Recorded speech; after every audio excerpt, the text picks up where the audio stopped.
السلام علیکم ورحمۃ اللہ وبرکاتہ۔ آج گھر گھر میں پریشانیاں کیوں ہیں، پشیمانیاں کیوں ہیں؟ آج کل کے نوجوان جو ہیں کاروباری حالات میں یا نوکری کے نہ ملنے میں، جاب لیس ہونے کی وجہ سے پریشان مارے مارے پھرتے ہیں۔ آپ احباب کو پتہ ہے کہ آج گھر گھر میں پریشانیاں کیوں ہیں، پشیمانیاں کیوں ہیں؟ اس کے متعلق مجھے ایک حدیث یاد آئی، تو صحیح مسلم حدیث نمبر 1874 نبی علیہ والسلام نے فرمایا کہ قیامت کے دن قرآن اپنے صاحب کی، یعنی کیا مراد ہے کہ اس بندے کی جس نے قرآن پڑھا اور عمل کیا، صرف پڑھنا ہی نہیں عمل بھی کرنا ہے، جس نے قرآن پڑھا عمل کیا اس کی سفارش کرے گا اللہ کے ہاں، اس بندے کے حق میں سفارش کرے گا۔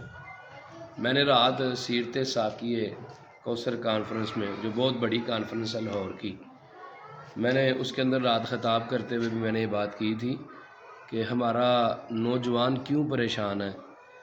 آج کل کے نوجوان جو ہیں کاروباری حالات میں یا نوکری کے نہ ملنے میں، جاب لیس ہونے کی وجہ سے پریشان مارے مارے پھرتے ہیں، جبکہ قرآن کہہ رہا ہے کہ آپ لوگ مجھے پڑھیں، میرے اندر اطمینان ہی اطمینان ہے، اطمینان قلب ہے، دل کا اطمینان ہے۔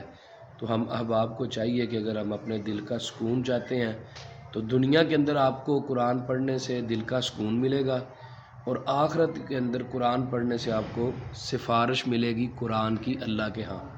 تو قرآن جس کی سفارش کرے گا، ایسا تو نہیں ہو سکتا کہ اللہ اس کو رائگاں کر دے یا چھوڑ دے، ایویں ہی چھوڑ دے، نہیں، بلکہ اللہ قرآن کی سفارش کو قبول کر کے اس کے نام جنت الاٹ کرے گا۔ اس حدیث پہ عمل کریں۔